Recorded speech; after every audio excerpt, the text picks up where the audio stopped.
तुमने इतना महंगा गिफ्ट एक्सेप्ट भी कर लिया। यह सबसे हसीन ख्वाब है और मैं तुम्हें यकीन दिलाता हूँ कि मैं तुम्हारे साथ तुम्हारे साथ जिंदगी गुजारना मेरी जिंदगी किसे दिए? और तुम तो इतनी मासूम हो कि तुम्हारे तमाम दुखों का अजाला। जारून ने दिया तुम्हें ये फोन? उन्होंने अपनी खुशी जारून के सामने तुमने मुझे शर्मिंदा कर दिया है, उससे नजरें कैसे मिलाऊंगा मैं? ये जो करोड़ों का घर है, जो खड़ी मुझसे नजरों में नजरें डाल के बात कर रही हो, इसीलिए फिजा बीबी अपनी चादर देख कर पाऊं मैंने उसे दिया। ड्रामा सीरियल शिकंजा में अब हो चुकी है जारून और फिज़ा की मंगनी।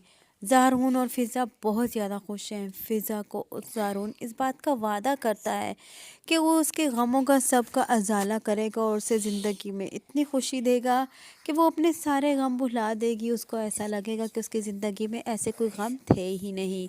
यानी कि वो जानता है कि रानी किस किस्म की जालिम इंसान है, वो इन दोनों के साथ क्या जुल्म सितम कर रही है। लेकिन जारून भी उसे कुछ नहीं कह सकता क्योंकि वो जानता है कि वो अपने डैड की कितनी लाडली है और अगर वो उसे कुछ कहेगा तो माँ बाप दोनों ही उसके साथ बहुत ज़्यादा तर्क कलामी करेंगे और जिसकी वजह से उसका और फिज़ा का रिश्ता टूट भी सकता है। खैर वो उन्हें तो उससे तो कुछ नहीं कह सकता ना रोक सकता है, लेकिन वो फिज़ा को इस बात का वादा करता है कि वो उसे आने वाली ज़िंदगी में बहुत ज़्यादा खुश रखेगा और वो अपने सारे गम भूल जाएगी और उसको हर वो फैसिलिटीज़ जो है वो मुहैया करेगा और उसे एक मोबाइल गिफ्ट में दे देता है। यहाँ फिज़ा के साथ उसकी भाभी ये कर चुकी होती है कि उसको बाहर जाने से रोकने के लिए और उसका फंक्शन होने मंगनी होने से रोकने के लिए उसके किचन में उसके लिए घी गिरा देती है, जिसकी वजह से उसका पाँव उसके ऊपर स्लिप होकर वो गिर जाती है। खैर इसका पाँव स्लिप होकर गिर जाती है, वो अपने बेड पर बैठी होती है क्योंकि उसको पेन हो रहा होता है और वो किसी काम में हाथ नहीं बटा सकती अपनी बहन का, जिसकी वजह से रानी को गुस्सा आता है। उसे आराम से बैठे हुए देखकर रानी बहुत ज़्यादा गुस्से में हो जाती है और उसे कहती है कि तुम बहुत ज़्यादा हड आराम हो चुकी हो। लेकिन फिज़ा उसे कहती है कि मेरे पाँव में शदीद दर्द हो रहा है, मैं इस वजह से काम नहीं कर पा रही, जब था नहीं था तो मैं कर लेती थी। लेकिन खैर अब रानी जो है उसे यही कहती है, डराती है कि ठीक है तुम्हारा पाँव दुख रहा है, तुम्हारे पाँव का फ्रैक्चर बहुत ही लंबा हो चुका है, इसलिए मुझे इस मंगनी को रोकना होगा और मैं ये मंगनी ही रुकवा देती हूँ। जैसे ही रानी ये बात कहती है तो फिज़ा रिदा जो है वो उसके आगे हाथ जोड़ती है और उसकी मिन्नतें करती है और कहती है कि ये मंगनी होने से मत रोकना। तो रानी उसे यही कहती है कि जब ये अपनी इस बीमारी को, छोटी सी बीमारी को इतना लंबा कर सकती है तो उसकी वजह से मैं क्यों नहीं कर सकती। मैं भी इसके पाँव के दर्द होने की वजह से मैं इसकी मंगनी को पोस्टपोन ही करवा देती हूँ। खैर फिज़ा फिर उसके चेहरे की तरफ देखती रह जाती है। फिज़ा को तो अभी भी यकीन नहीं है कि जारून और वो एक हो चुके हैं या रानी उन्हें एक होने देगी या एक होने रहना वो रह सकेंगे।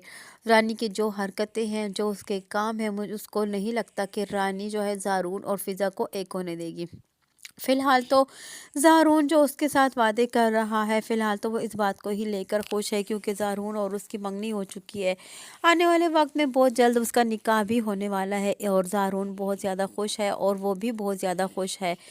खैर अब यहाँ इस बात का भी केवड़ा पड़ा ही होता है कि इतने में रानी को ये पता चल जाता है कि फिज़ा को ज़ारून ने मोबाइल दिया है। जैसे ही वो मोबाइल देखती है तो वो आग बबूला हो जाती है और उसको गुस्सा आता है कि ज़ारून ने उसे इस कदर महंगा मोबाइल क्यों दिया है। वो उसके हाथ से मोबाइल छीन लेती है और उसे यही कहती है कि तुमने हमें शर्मिंदा कर दिया है, ज़ारून के सामने तुमने ज़ारून से इतना महंगा मोबाइल क्यों लिया, ज़ारून ने तुमसे तुम्हें तुम्हें क्यों दिया और तुमने ज़रूर मांगा होगा, इसीलिए ज़ारून तुम्हें कुछ नहीं कह सका और तुम्हें ये मोबाइल दिलवा दिया। तुम अपनी औकात भूल गई हो, तुम्हें ये याद नहीं रहा कि तुम किस घर की लड़की हो और तुमने जल्द से जल्द ही इस बात का फ़ायदा उठाया और तुमने ज़ारून से मोबाइल की डिमांड कर ली।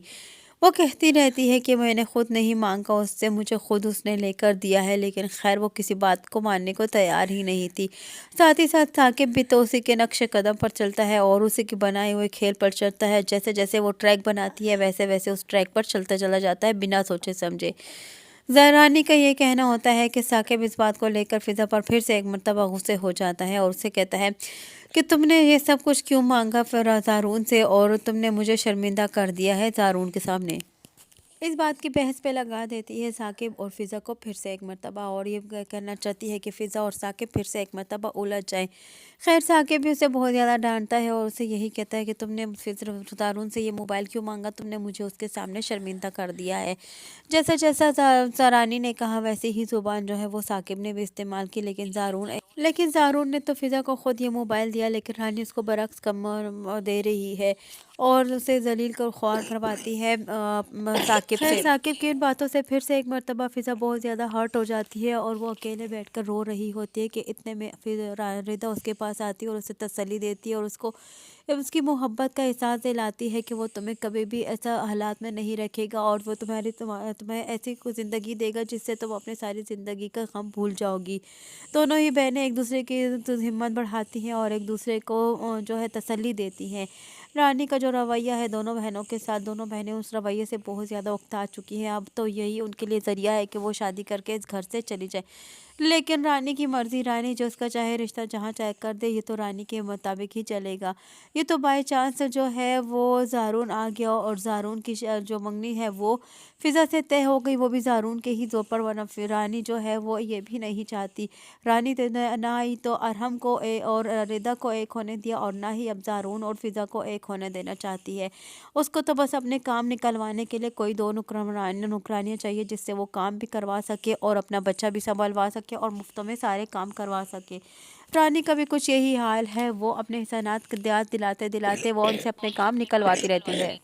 अब तो रानी ने ये तक कह दिया है कि तुम ये जो जिस घर में रहती हो करोड़ों के, ये याद रखो कि ये मेरा ही दिया हुआ घर है और मैंने ही साकिब को दिया है, इसलिए तुम्हें अपनी औकात नहीं भूलनी चाहिए। रिदा को ये जब फ़िज़ा ये बात सुनती है रिदा की, तो वो काफ़ी ज़्यादा कमज़ोर पड़ जाती है, लेकिन फिर भी उसकी में एक हिम्मत है रहेगी, फिर भी वो अपने बाप की तरह दिलेर है, तो इसलिए वो हिम्मत अभी भी नहीं हारेगी। वो आने वाले वक्त में इस बात से खोज लगा कर ही रहेगी कि आखिरकार कसूरवार कौन है, और ज़ारून और फ़िज़ा एक होकर ही रहेंगे और यहाँ अरहम और रिदा भी एक होकर ही रहेंगे। अब न जाने कैसे फ़िरानी की असलियत खुलकर सामने आएगी, ये तो आने वाली नई हमें एपिसोड में ही पता चलेगा। नए एपिसोड को देखने के लिए जुड़े रहिए नया रिव्यू के साथ। वीडियो पसंद आई हो तो वीडियो को लाइक करना और चैनल को सब्सक्राइब करना हरगिज़ न भूलिएगा, और साथ ही साथ हमारे बेल आइकन को भी प्रेस करना हरगिज़ न भूलिएगा